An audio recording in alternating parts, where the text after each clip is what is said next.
전국의 1,000만 노인들을 대표하는 대한노인회 회장 김호일 목사가 통일교 유착 의혹을 받고 있는 가운데 노인단체들이 통일교 유착을 포함해 김호일 회장의 파행적 운영을 비판하며 퇴진을 촉구하고 나섰습니다. 도시공동체연구소가 세미나를 열고 바쁘고 경쟁적인 도시의 삶 속에서 하나님 나라의 비전을 실현하는 그리스도인 공동체의 가능성을 모색했습니다. 교회 교인들과 함께 시작한 주거 공동체 하나의 공동체와 청년들을 위한 쉐어하우스를 통해 그 가능성을 짚어봅니다. 지역교회의 선한 사역을 소개하는 우리 동네 우리 교회. 오늘은 17년 동안 신천지에 빠진 영혼들을 돌이켜 신앙을 회복하고 가정을 치유하는 데 힘을 쏟고 있는 경기도 구리시 초대교회를 찾아가 봅니다. 여러분 안녕하십니까? CBS 뉴스입니다. 전국 1,000만 노인들을 대표하는 대한노인회 회장 김호일 목사가 지난해 통일교와 유착했다는 의혹을 보도한 바 있는데요. 노인단체들은 통일교 유착 의혹을 비롯해 김호일 회장의 파행적 운영을 폭로하며 퇴진을 촉구했습니다. 송주열 기자의 보도입니다. 지난해 통일교 유착 의혹이 불거졌던 대한노인회 회장 김호일 목사. 당시 개신교 목회자이자 수백만 노인들을 대표하는 노인회장이 이단 통일교와 유착됐다는 의혹이 불거지자 노인회가 발칵 뒤집혔습니다. 사실은 굉장히 대한노인의 회원들도 불안해하고 있어요. 그 종교 그 문제로. 밖으로는 안 알았지만 본인들도 왜 통일교에 우리가 왜 끌려가야 되냐. 그런 모임에 자기가 법이고 자기 반대하는 사람들은 하나하나 다 없어요. 이번에는 노인단체, 노인복지단체들이 포함된 대한노인의 법안 철회 촉구 시민연대가 나서서 대한노인회장 김호일 목사의 퇴진을 촉구했습니다. 시민연대는 목회자인 김호일 회장이 통일교 유관단체에서 수차례 행사 후원을 받은 점과 함께 대한노인의 회의실에서 예배를 진행한 뒤 헌금을 받는 행위가 부적절하다고 지적했습니다. 대한노인의 3층 회의실에서 생명나무 교회 목사로서 예배를 보며 헌금을 받은 것도 문제의 소지가 있습니다. 통일교 재단에서 수차례 행사 후원을 받아 무리를 일으키기도 했습니다. 시민연대는 특히 노인회 임원들에게 세금으로 업무수당을 지급하겠다는 내용의 대한노인의 법안도 철회해야 한다고 밝혔습니다. 당사자인 김호일 목사님에게 묻고 싶습니다. 대한노인의 회장이 되겠다고 세 번째 나와서 대한노인의 회장을 맡은 분이면 얼마나 그동안의 그 기간 속에서 좋은 일을 할 수 있는 계획들을 만들어 놨겠습니까? 그런데 그 계획들이라는 건 결국 국민 세금을 가지고 사익치고를 하는 그런 일들 뿐이었습니다. 시민연대는 김호일 회장이 대한노인의 법안을 이용해 노인회를 독단적으로 운영하고 각종 이권 사업이나 인사 채용에도 관여하고 있다고 주장하며 스스로 물러나지 않을 경우 법적 수단도 강구하겠다고 밝혔습니다. 대한노인의 부끄럽다. 노년 대표 행세 마라. 행세 마라. 행세 마라. 행세 마라. 김호일 회장은 통일교 유착 논란에 대해서 문자 메시지를 통해 자신은 한반도 통일 방안에 대해 연구를 많이 하고 있을 뿐 유착은 없다고 반박했습니다. 또 대한노인회에서 진행된 예배는 기독교 신우의 본부교회로서 임직원 중심으로 예배를 드린 것이며 인생을 살면서 한 점 부끄럽지 않게 살아왔다며 의혹을 전면 부인했습니다. CBS 뉴스 송주열입니다. 교회의 공동체성 회복을 모색하는 도시공동체연구소가 세미나를 열고 도시에서 하나님 나라의 비전을 실현하는 그리스도인 공동체의 가능성을 모색했습니다. 바쁘고 경쟁적인 도시의 삶에서 하나님 나라 공동체는 어떻게 이뤄갈 수 있을까요? 천수연 기자입니다. 서울 서대문구에 위치한 하나의 공동체는 함께 집을 지어 사는 생활 공동체입니다. 하나의 교회는 하나님 나라의 공동체를 이룬다는 비전으로 지난 2013년 첫 공동주택을 짓고 함께 살기를 시작했습니다. 공동의 부엌, 공동의 거실, 공동의 식사, 공동의 육아 등 시간과 공간을 공유하고 돈도 함께 나눴습니다. 저희 교회에 그 헌금으로 지원할 수 없는 교회 식구들의 일들을 지원하는 나누어지는 돈에 평균케 하는 원리를 실현하는 희년기금이라는 게 있거든요. 어느새 공동주택은 세 채로 늘었고 지금은 26가구가 공동체를 이루었습니다. 주변의 우려와 달리 10년 넘게 공동체가 유지될 수 있었던 건 하나님 나라를 이룬다는 크고 분명한 목표를 끊임없이 되새겼기 때문입니다. 공동주택 주변의 이웃들까지 더해지면서 마을 공동체도 형성됐습니다. 동네에 이사 와서 살고 있는 사람까지 더해져서 56명의 성인 구성원으로 마을 공동체 하나가 결성이 됐었어요.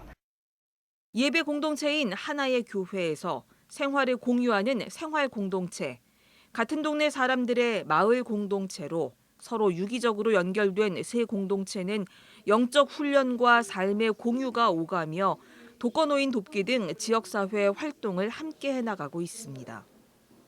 교회의 공동체성 회복을 모색해온 도시공동체연구소가 이번에는 도시 속에서 생활과 신앙 공동체의 가능성을 가늠하는 세미나를 열었습니다. 도시는 정말 경쟁적이고 또 삶이 파편적이고 분열되어 있는 것이 보통의 삶인데 도시에서도 정말 하나님의 나라를 구현하는 실체가 가능할까? 돈의 문제, 또 경제적인 어려움의 불공평한 문제 이런 것들이 실제로 도시에서도 나누고 섬길 수 있을 것인가? 지방에서 도시로 올라오는 청년들을 위한 주거 공동체 쉐어하우스는 앞서 하나의 공동체보다는 더 쉽게 시도할 수 있는 도시 공동체의 모형입니다. 집값이 너무 비싸기 때문에 모여서 사니까 저렴하더라가 아니라 이제 그걸 넘어서 이제 서로 그 경험들을 공유하고 상처들을 나누고 그러면서 회복과 위로가 되어지는 그런 공동체로서의 어떤 쉐어하우스가 이제는 필요하다라는 생각이 들고 청년 쉐어하우스를 운영하고 있는 최규현 목사는 사용하지 않는 사택이나 교회의 유휴 공간 등을 청년 공동 주거 시설로 활용하는 것에 교회가 관심을 갖고 나서주길 바란다고 전했습니다. CBS 뉴스 천수연입니다. 선교사 지원단체 아시안 미션이 미션 펀드와 함께 케냐 학생들을 위한 성경 교과서 긴급 지원에 나섭니다. 아시안 미션은 케냐는 비교적 기독교인 비율이 높아 학생들이 종교 과목으로 성경을 배울 수 있지만 형편이 어려워 성경 교과서를 구매할 수 없는 학생들은 무슬림의 포교 활동으로 배포된 코란을 선택할 수밖에 없는 상황이라고 설명했습니다. 이어 성경 교과서만 있으면 학교에서 교육받을 수 있는 학생이 10만 명 정도 된다며 10,000원이면 10명의 학생이, 30만 원이면 100명의 학생이 성경을 받을 수 있다고 강조했습니다. 케냐 학생 성경 교과서 긴급 지원 모금은 3주 동안 진행되며 모금액 전액은 케냐 정부로부터 정식 교과서로 인정받은 스쿨 바이블을 제작하는 데 사용될 예정입니다. 국제 어린이 양육기구 한국컴패션이 에티오피아 식량 지원 프로젝트 도시락을 부탁해를 진행합니다. 이번 프로젝트는 가뭄과 분쟁으로 극심한 식량 위기를 겪고 있는 에티오피아 어린이를 지원하기 위해 마련됐습니다. 프로젝트 후원금은 에티오피아 190개 컴패션 어린이 센터에서 양육받는 22만여 명의 어린이와 가족들에게 긴급 식량과 점심 도시락, 위생용품 등을 지원하는 데 사용됩니다. 각 지역교회의 선한 사역을 소개하는 우리 동네 우리 교회. 오늘은 17년 동안 신천지에 빠진 영혼들을 돌이켜 신앙을 회복하고 가정을 치유하는 데 힘을 쏟고 있는 경기도 구리시 초대교회를 찾아가 봅니다. 최종우 기자입니다.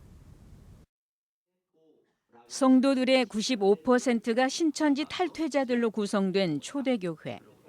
초대교회의 중점 사역은 신천지 피해자들의 신앙 회복과 치유를 돕는 전문 상담. 구리 2단 상담소는 신천지만을 전문으로 운영되고 있습니다. 이단 상담소가 전국에 뭐 한 30개 이상 됩니다만 이제 저희는 이제 신천지라는 특정한 그 이단의 피해를 경험한 분들로 이제 상담팀이 꾸려지고 또 교회도 이제 신천지에서 탈퇴한 분들로 이제 공동체가 이루어진 그런 이제 특수한 상담 사역의 방향은 예방과 치료. 대외적으로 신천지에 빠지지 않도록 예방 활동, 신천지의 실체를 알리고 미혹 방법, 포교 방법들을 소개하면서 예방, 마치 백신을 접종하듯이 그런 활동이고 또 하나는 환자들을 치료하듯이 신천지에 빠진 분들을 돌이키는 건데 더구나 최근에 이제 이 상담소 역할이 중요하게 된 것은 신천지에 있다 나오면 바로 적응하기가 어렵습니다. 때문에 상담 이후 후속 교육을 실시합니다. 3개월 과정의 후속 교육은 신천지의 교리가 잘못됐다는 반증 교육과 바른 교리 등을 중심으로 이루어집니다. 지난 14일 후속 교육 현장을 찾았습니다. 가족 모두가 신천지에 빠져 10년 동안 중요한 역할을 하다 지난해 7월 탈퇴한 김경희 씨. 경희 씨는 후속 교육에서 느끼는 회심의 감동을 이렇게 얘기합니다.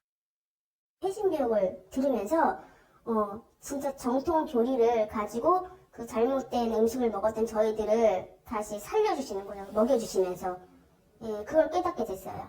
이렇게 뺑뺑 돌아서 왔지만 다시 살려주시는구나라는 걸 너무 감동받아서 같이 공부하는 같이 동기들하고 너무 많이 감사하고 많이 울었었고요. 초대교회 상담소를 통해 신천지에 빠진 딸을 구해낸 김희연 권사. 초대교회가 피할 피난처인 것 같아요. 우리 딸 잘못되면 애기 아빠랑 죽으려고 준비했거든요. 그러니까 만약에 초대교회 아니었으면 저희 지금 이렇게 여기 없죠. 너무 감사해서 제가 초대교회 등록하고 열심히 주님을 위해서 일하는 거죠. 후속 교육을 받고 회심한 한 청년은 신천지의 실체를 영화나 드라마로 제작해 알리겠다는 각오입니다. 신천지에 빠지게 되면서 제사장이라는 꿈을 꾸게 되었는데 결국에는 지금 아닌 걸 깨닫고 나와서 다시금 이제 영상매체로 어떻게 사람들에게 이런 이단이라든가 아니면 좀 더 주의할 부분 어떤 식으로 이제 표현을 하는 영화라든가 드라마를 만들지. 친구들을 구출해내는데도 열을 올리고 있습니다. 일단 지금은 그냥 신천지에서 같이 생활했고 너무 잘못된 걸 믿고 많은 걸 바치고 있는 친구들 그리고 많은 지체들이 거기 안에 있다 보니까 그 사람들을 먼저 최대한 꺼내고 있고. 초대교회는 상담과 후속 교육 외에도 심리적 안정을 위해 다양한 교재를 나누고 있습니다. 교육만 들어서 어떤 심리적인 치료가 되지는 않고 신천지 교리에 잘못된 걸 배우는 것도 중요하지만 마음의 상처 그리고 어떤 공동체의 분리에 따른 상실감 이런 것들을 메꿔줘야 되기 때문에 방과 후 활동 같은 것들도 이제 하고 있습니다. 지금까지 초대교회 2단 상담소를 통해 신앙이 회복된 사람은 3천여 명. 코로나 이후 신천지 탈퇴자는 최소 10만 명으로 추정되지만 회심자의 비율은 10%도 안 된 상황. 안타깝죠. 탈퇴자는 많은데 회심자는 적다. 이것을 탈퇴자 가운데 회심자의 비율을 높이는 방법은 상담소의 역할이 크다. 신천지 탈퇴자들의 회복을 위해 17년이란 세월을 바친 초대교회. 이단에 빠진 영혼들을 살리는 푸른 초장과 같은 교회 되기를 소망합니다. 이단에 빠진 영혼들을 이제 돌이켜서 신앙 회복, 더 나아가서 신천지뿐만 아니라 유리하고 방황하는 영혼들에게 좀 쉴만한 그리고 그들의 영혼의 필요를 채워줄 수 있는 그런 풍성한 꼴이 있는 푸른 초장 같고 실망한 물과 같은 그런 교회가 되는 것. CBS 뉴스 최종우입니다.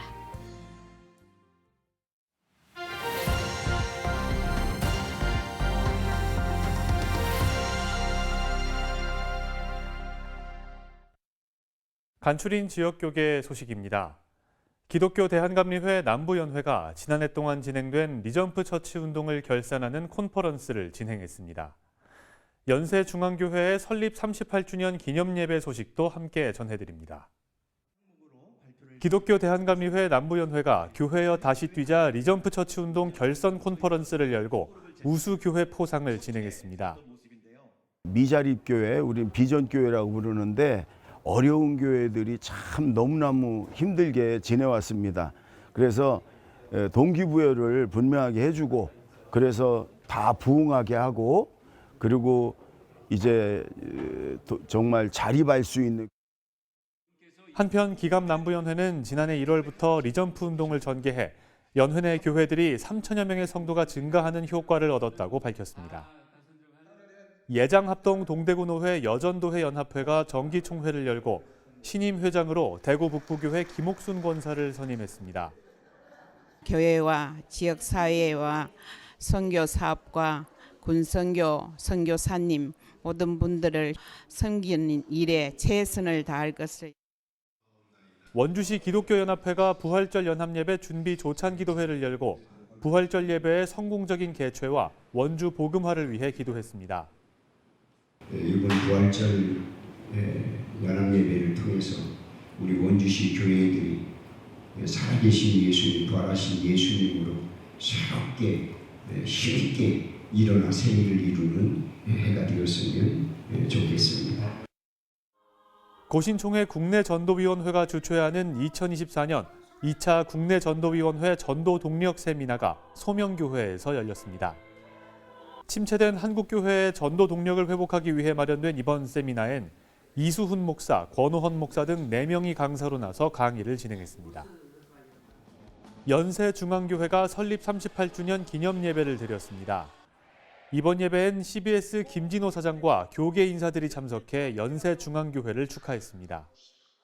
38년 동안 우리 교회를 사용하시고 쓰신 어떤 영광은 주님이 받으셔야 하고 영광을 받으시도록 수고하고 일하신 여러분들은 우리 교회의 가장 소중한.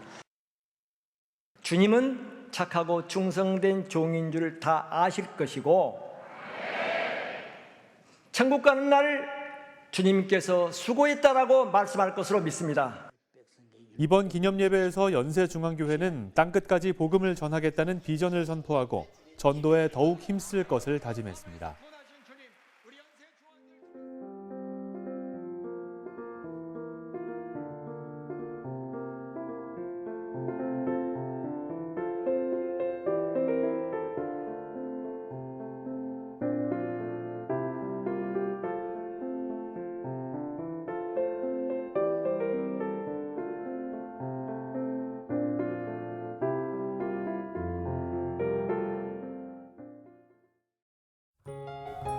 날씨입니다.